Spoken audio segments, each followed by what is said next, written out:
Hey guys, welcome back to my channel. My name's Ishi and today I will be talking about all of the books I read during the months of June, July, August, and September. There are not as many as there should be for such a large period of time, but there are a lot and I'll leave timestamps down below if you want to skip to certain ones. Anyway, jumping right into it, the first book I would love to tell you all about is Nettle and Bone. I absolutely love this book so much. I randomly picked it up. I knew nothing about it, but the title sounded interesting, the cover looked pretty, and I decided to just go for it, and I'm glad I did because it was very fascinating and very lyrical and fantastical and very different from the types of books that I usually read. It sounded more like a fairy tale than like a normal fantasy book. It had that like fairy tale folklore sort of vibe going on. Some of the main characters were a bone dog, a demon chicken, and there was a goblin market. So at that point, I was already sold. I would honestly call this one of the best books I read this year. I read it back in July-ish, but this is the perfect fall time book, the Halloween time book, and I really recommend you pick it up if you have the time. It's very haunting and eerie and just mysterious. It's very nice. It's creepy and curious and would fall into like a bit of a soft horror-ish genre, very similar to, I think it was called House of Hollow. I love the way the story started with creepy sounding songs and children's rhymes. I love that the world building was done in a very subtle way. It never felt like the author was just telling you things and just doing a bunch of info dumping. Like, everything was very subtle and there was a lot of showing and not telling. The dialogue was fun, the scenes were fun, and the characters were amazing. I loved how down to earth the main character was in contrast with this very fantastical world that she lived in. And I've said it like 10 times already, but I love the fantastical element in this book. The goblin market, the fae, the fairy godmother, the ability to speak to the dead, and all of the little creepy little animals that were part of the plot. And I really liked how ambiguous and mysterious the magic system was, just because we didn't know a lot about it. If you're the type of person that needs to know everything about the magic system and needs to know all of the rules, then maybe you wouldn't enjoy it as much, because Brandon Sanderson, for example, his magic systems are very like scientific, but this is on the opposite side of the spectrum to that. I have to say, I did not really like the romance at all. It just felt very unnecessary. It did not need to be in there. It felt like it was just there for the sake of being there. But I'm also not a huge romance fan, so maybe that's just me. I did, however, really like the love interest. I just didn't like the fact that he was the love interest. There are a couple of trigger warnings from this book that I listed for future reference, and please be aware of them if you are planning on reading this book. They are domestic violence, miscarriages, loss of child, and none of these things happen to the main character, and they don't happen on page, but they happen to a character that the main character cares about. And these things are something that have happened kind of in the past when the main character was not present at all, but she's kind of finding out about them. Just wanted to put it out there too. Overall, I really liked this book and I thought it was really well done. I gave it 5 stars. Another book I read, which I also really loved, which I also gave 5 stars, is The Lives of Saints. There's not much to say. I listened to the audiobook, which was narrated by Ben Barnes, which is the reason why I listened to it in the first place, and I was just, I don't know, I just felt like I needed some Six of Crows content, but I didn't want to reread the book, so I decided to read this. I would honestly not want to be any of these saints whatsoever, not even Alina. Like, I don't know, their lives are just very like tragic and concerning and could not be me. If you don't know, this book basically has a collection of short stories about saints from the Grishaverse, and that's basically it. I really enjoyed it though. The next book I'll talk about is Daughter of the Moon Goddess, which is another book I really loved. The first thing that stuck out to me about this book was the imagery, the atmosphere, and just the overall vibe of the book. It felt so immersive. I felt like I was there, and I love books like that. It's about this girl who is the daughter of the moon goddess, and she basically has to run away from home and hide elsewhere and hide her identity and protect her mother's identity too. I loved the main character so much. The plot was really fun, and our main character, I think her name is pronounced Xingyin. She went on lots of quests and just, it was so amazing. I loved all the quests she went on. It felt like a very mission quest oriented story, but also was very beautiful at the same time. Once again, I was not the biggest fan of the romance. It might just be me actually, but I just do not like romance. There were dragons, there was a demon realm, and just all these fascinating things. There was this whole mind magic thing going on. There was a very manipulative, morally gray, probably physically attractive person involved, and I'm excited to see where all of that goes. Overall, I really love this book. I definitely will be reading the next one too. Next book is Malibu Rising, which I finally caved and read. It was a very character-driven book, which can be a good or bad thing depending on how invested you are in the characters' personal lives. I did not like any of these people, but I was invested in their personal lives. There's two storylines, a present and past one. In the present, we follow this girl named Nina. She is an adult now, and she has a couple siblings, and they are the children of this really famous actor who is a horrible father and wants nothing to do with them. In the past storyline, we kind of follow her mother and her father and how they got together and how they fell apart a bunch of times, and basically how she came to be the person that she is now. And we follow her throughout her childhood, and we just kind of see how life has unfolded for her. It's very character driven, like I said. Reading this book was quite an experience. Like, you're reading about these people and you're like, wow, that is absolutely horrible. I would hate all of these people, and I do. I really don't have a lot to say about it. It's one of those books that I read once and enjoyed, but will never probably even think about reading again. 4 stars. Another book I also really loved was Iron Widow. This book is pretty epic, and I would even call it a bit of like a villain origin story, because our main character is unhinged. She is definitely not a good or rational person, and I wouldn't even call her that much of a feminist because she puts other women down a lot, but I love her. Like, I just love her. We are pretty much seeing her devolve as the story goes on, which sucks, but I loved reading it. This book takes place in a world where human pilots take over these robot things and fight, and I know that doesn't sound articulate at all, I'm sorry, but you're gonna have to make do with that explanation. Our main character, Zetian, basically offers herself up as a pilot, knowing that she would probably die because of it, to avenge her sister's death. There are 3 main characters vital to the plot. One is Zetian, and then there is Yija and Shimin. I loved both Yija and Shimin and their relationships with each other and with our main character. I love the way it's written. I don't know, I just love it, and I can't explain it. You'll just have to read it. I did, however, have a hard time wrapping my mind around Zetian and Shimon's relationship, because she was very outright rude to him from the very beginning, but he was nice to her. So I just don't understand the dynamic there, but I'm sure I will in the next book. If I'm completely honest, and I hope this is not a spoiler, but after a while, Zetian is basically like the villain of the story, which I kind of love. Though her moral compass, or the lack thereof, is slightly concerning. One thing I would have loved to get more background on is that Zetian is very rebellious from the very beginning of the book, but where do all these rebellious ideas come from? Because she's grown up in this very conservative farming family, and she hasn't really had a lot of exposure to the outside world, so where is she getting all of these ideas from? I did think the plot moved kind of fast, and I would have loved to kind of slow down on some scenes. And this is something that I realized kind of in hindsight, because while I was in the moment and while I was reading the story, I was just so into it that I did not notice that the plot was moving too fast. And I overall really enjoyed it. The next book I'll talk about is Beach Read. This book is about a writer named January who is in a writer's block, and she moved into this house that her father passed down to her and is basically trying to write her book.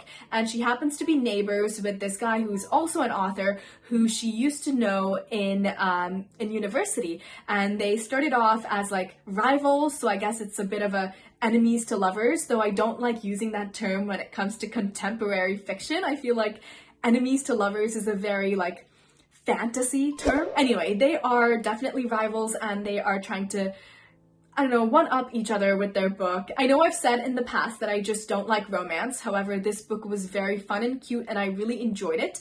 I feel like when I read specifically romance books, I know to expect romance and then I enjoy it. But when it comes out at me from nowhere in a fantasy book, I don't like it. In this book, however, really cute. I really liked it. I really liked January. I really liked Augustus, and I loved their dynamic. There isn't really much to say other than the fact that it's really cute, a cute little read, and you'd probably like get through it pretty quickly if you decide to read it. The next book I'll talk about just so happens to be Book Lovers, also by Emily Henry, and I have to say I read this book and Beach Read back to back, and because I read them back to back, I realized that the characters were very similar. The lead guy and girl of both books were very similar to each other. Like, they just kind of followed the same character structure, if you will. This book is about a woman named Nora who is a literary agent, and she is a very like tough literary agent. Her sister convinces her to go to this town in the middle of nowhere called Sunshine Falls, and there she bumps into her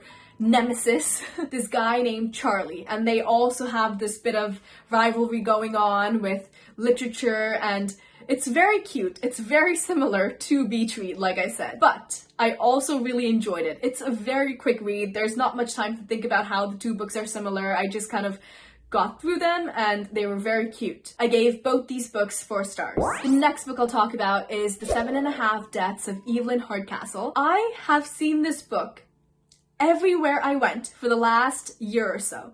This is the type of book that is sold in grocery stores, at Shoppers, in Costco, and obviously at bookstores too. And it's always somehow located right at the front when you walk in. And I have looked at it and I have ignored it for long enough, but it finally got to me and I finally decided to read it. This book is about this guy named Aidan Bishop who kind of wakes up, he has no memory of anything whatsoever, and he knows that this woman named Evelyn Hardcastle is gonna die later that day, and he basically has to figure out who the murderer is gonna be before she dies. If he fails, he has to relive the same day and try to figure out this murder. However, he is not reliving the same day as himself. He is reliving this day from the point of view of different people inside this manor. It's very well thought out, and I feel like my brain is simply not arranged in a way where I could easily make sense of all of the plot points. Like, you know that one meme of the guy with the thread and the conspiracy board? Like, that's what this book felt like, and I at all times was working overtime to try and understand what the heck was going on and whose perspective we're in and who found out what and who, just all these things. So there are 8 people that Aidan kind of lives through the point of view of, and I really loved getting to know each of these people and kind of their backstory. There is this one character named Anna who is a reoccurring character regardless of which life Aidan is living, and I just did not like her. I did not understand why Aidan liked her, first of all, because if I was Aidan, I would not have anything to do with her whatsoever, but he was obsessed. If you've ever played the game Clue, where you're trying to figure out who the murderer is and there are all these different guests in one mansion, that's kind of the vibe I got, but there was a fantastical element in it just because he's reliving lives, but like different people's lives. Overall, I really liked it. I gave it 4 stars and I highly recommend you read it as well. The Court of Frost and Starlight, 4 stars. There is not much to say, except for the fact that I felt like I just needed some fluff. And that's exactly what I got. No plot, just vibes, which is exactly what I needed. I read this when I was in a reading slump, and I really did not feel like getting into a book and trying to like understand things. So I felt like this was a pretty safe choice to just quickly get through and not have to like work to understand it. I really enjoyed it. The next book I read is A Blade So Black, which I really enjoyed as well. This is an Alice in Wonderland retelling, and our main character Alice was very lovable to me right away. Usually I'm a bit like suspicious about our main characters until we get to know them more, but Alice was one of the characters that I loved right away. It took very little time for me to feel connected to her. The plot obviously cannot be called unique because it is an Alice in Wonderland retelling, but I love the way that it was done. Alice is in high school and she has some really close friends in high school, obviously in the real world, and she is kind of going back and forth from the real world to Wonderland, and in Wonderland she knows a few people as well. Hatter is training her how to fight all these monsters that come from Wonderland to the world the real world. I really found it fascinating how Alice balanced all of this fantasy side of her life with her regular side of her life, because she obviously like still had regular friends and a mom who was like waiting for her to get home and like all these things, which is something that you don't really see in fantasy books that much, because usually fantasy characters are orphans. So I really enjoyed that side of the book as well. At the very beginning of this book, we meet Alice and we meet Hatta, which is like the Mad Hatter of this book, and we get to know them and we get to love them, but then there is a 3-month time skip, and that kind of made me feel really disassociated with the main characters all of a sudden, because why was there a 3-month time skip? I would have loved to read about Hatta training Alice, but we kind of skipped all over it. After 3 months, she's like perfectly trained and knows all these things. I would have loved to kind of find out about Wonderland with her, rather than there being like a time skip and her having already like found out about all these things off page. So that's one thing that I will complain about. I also did not like the romance, which is not surprising. Maybe I would have been sold if there wasn't a time skip and we got to see the characters actually getting to know each other instead of just suddenly like being close. I really enjoyed especially the ending of the book, and I obviously don't want to say a lot of things because spoilers, but I really like the ending and I am really excited to see how that progresses in the next book. I am going to be reading the next book and I'm really excited for it. I said that I wouldn't read this, but I caved and I read The Invisible Life of Addie LaRue. To be completely honest with you, I was not as crazy about this book as some people have been, which is okay because, you know, like my opinions are not always in line with the rest of booktube. The writing style really reminded me of Erin Morgenstern and Donna Tartt, which is one compliment I will never give out all willy-nilly. V.E. Schwab's writing style is beautiful in itself. I loved Vicious, and there's this other book that I really loved by her, but I can't remember the name. I'll put it here.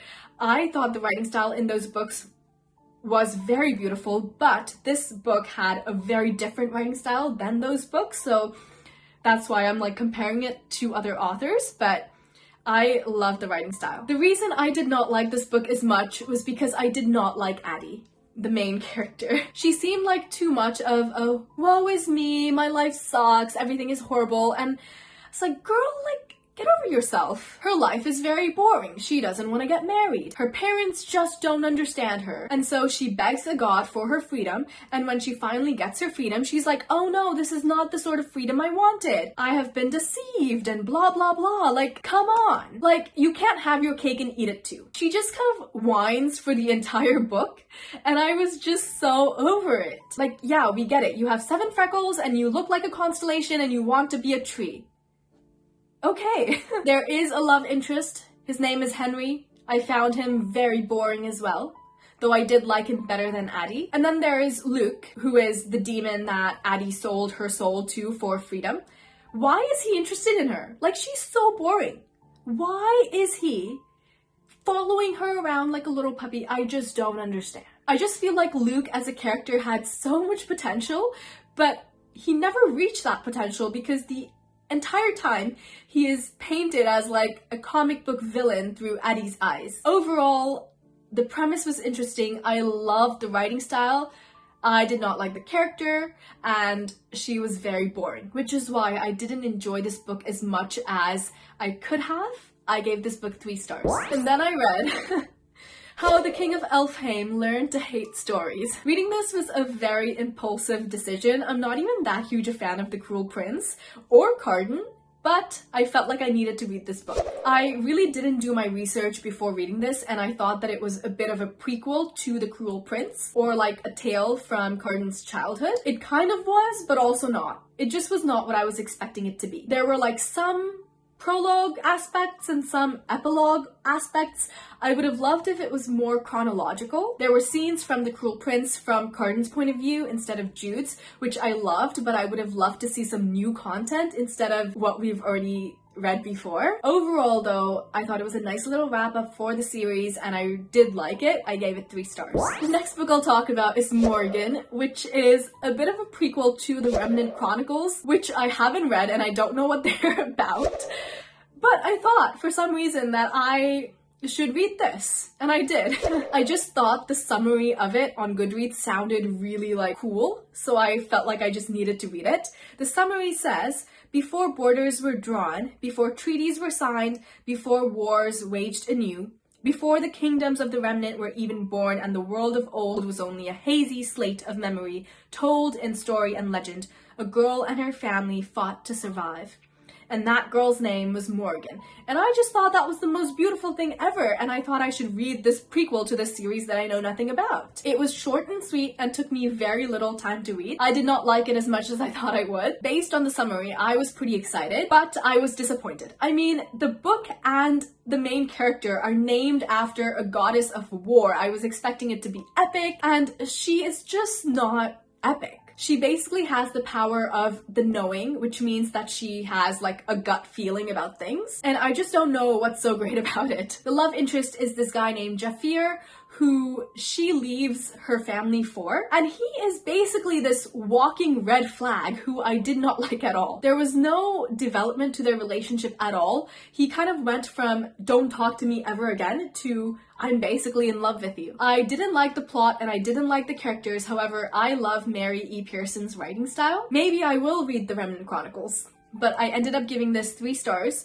which is not too bad. Like, I didn't hate it. I just didn't like it. Like, it just wasn't my favorite thing ever. The next book I read is Under the Whispering Door. I decided to read it because I loved The House on the Cerulean Sea, and I was expecting to love this one just as much. I went into it not knowing anything about it, and it's basically about this guy who lived a miserable life and then died. And he dies at, like, the very beginning of the book. And then he kind of becomes aware of himself as a ghost. And he finds himself at his own funeral, and not that many people are there because not that many people liked him. So we're basically following him around as a ghost, and he is with these people that can interact with ghosts. Overall, I thought the premise was really interesting and I really loved the writing style, which was not a surprise because I really loved TJ Klune's writing style in the other book as well. I loved the side characters May and Nelson, and I really liked Hugo as well, which is like the other main character, the love interest, if you will. I, however, did not like the main character, Wallace, mostly because I found his character to be really inconsistent. He starts out as this stone-cold lawyer. He does not care for anyone or anything but himself, and we just don't know why he ended up that way. But suddenly he's a ghost, and he's like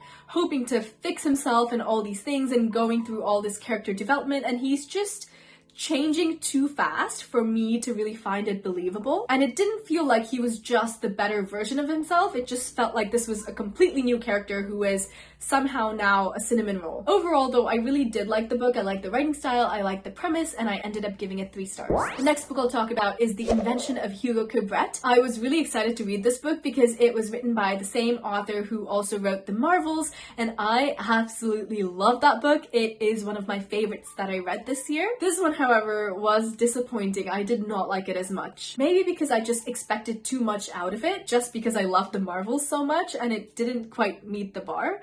But I just didn't like it that much. I loved the illustrations, they were very beautiful, but I found it hard to get into the story and care about the plot. It's about this orphan boy who takes care of the entire clockwork system of the city where he lives, and he is very mechanically inclined, and he steals little things to kind of get by because he's an orphan, and he starts to steal these like toys from this toy maker to kind of fix this thing that his father left him. I just did not like him. I didn't like any of the characters. So there's Hugo himself, and then there's this other girl named Isabel. They are both very bratty. And yes, I understand they're children, but when I read books with children in them, I usually love the children. Like, I don't always think they're bratty, but these two were just extra infuriating and very like bratty. And I don't think that I think this just because I'm an adult. I feel like I would not have liked these two characters even if I read this book when I was younger. The adults in this book are all very incompetent and unlikable too. I don't understand why not a single character in this book was able to start a proper conversation instead of being super cagey and jumping to conclusions. Overall, it just wasn't for me, and I gave it 2 stars. The next book I read is 101 Essays That Will Change the Way You Think. I did not like this book at all either. I thought that this book was going to be a compilation of essays and short stories written by other people about philosophy and history and art and all these things. It wasn't. and I guess it's my bad for not looking into it more before I started reading it, but I will say the title was very misleading. It was a compilation of articles written by the author, and they are all in list form. They are not essays. Nothing in here was an essay. It's basically a huge self-help list of lists. And all of them consisted of cringy little things like what you hate in others are things that you actually hate about yourself, and blah blah blah blah blah. Like stuff you'd find on Pinterest with like little curly text, you know what I mean? I just did not like it at all. The next book I'll talk about is 2 Second Lean, How to Grow People and Build a Fun Lean Culture. This is a book about industry, lean manufacturing, stuff like that, how to save time, how to eliminate waste, not only from your lives, but also like from work and stuff like that. It was fun, concise, and helpful. I don't really have much else to say. I gave it 3 stars. Those are all the books that I wanted to talk about. There were quite a lot, but I am running very behind on my yearly reading goal. I think I'm at about 30 books out of 50. My goal was 50. And I don't know, I just have not been able to get into like a good book. Hopefully that's gonna change for the last months of 2022. Please let me know if you've read any of these books and what you thought about them, if you agree or disagree with me, and if you have any book recommendations for me. I am always looking for those. Anyway, my name's Ishi. Thank you so much for spending time with me, and I hope your day is as wonderful as you are.